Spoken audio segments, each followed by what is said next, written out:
Hi, I'm Deborah Huggard, and this is a short presentation on a project I did with my advanced algebra class on graphing radical and rational functions.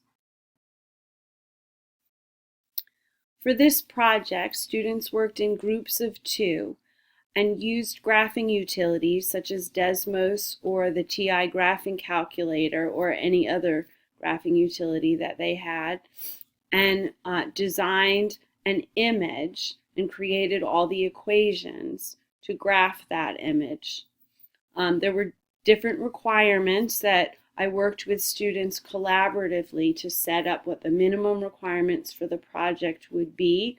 We designed a rubric together, which I then went home after that first night of sort of decisions and designing, and made the rubric in Rubistar so that I could hand it to students the next day and they had everything written out.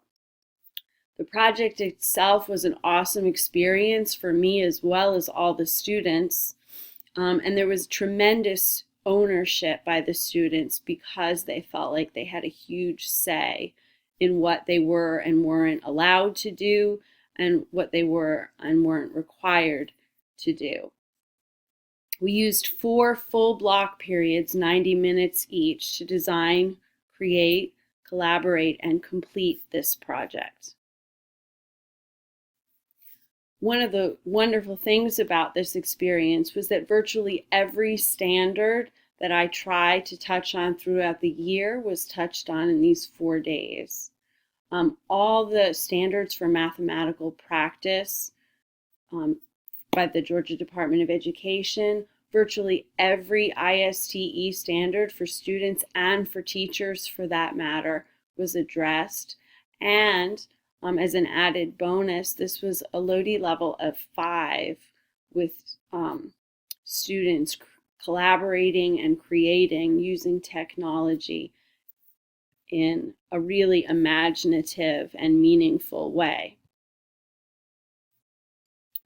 As I mentioned briefly, we used utilities like Desmos, which is a free online graphing calculator that also has a terrific free app that we've encouraged students to get on their personal devices. In high school, most students have a smartphone, and so this is a really good way of them having something at their fingertips all the time.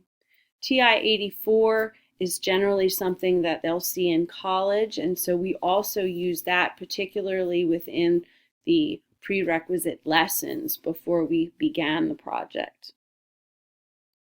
These are some student work samples. The Starbucks coffee logo, modified slightly, but every single little piece of curve and line in there was created by the students by writing and modifying an equation. So each strand of hair was several equations, limiting the domain so that they were placed in exactly the right place, ending and beginning at exactly the right place as well. And this is also true, of course, for the turtle. The Pikachu that you saw on the other screen required 80 equations to get that image on the screen where the student wanted it and how the student wanted it. And the Pac-Man was another really creative project. At the end of the project, students were required as an individual piece of their grade to turn in a reflection, but I also used Google Forms to ask them to give me some feedback.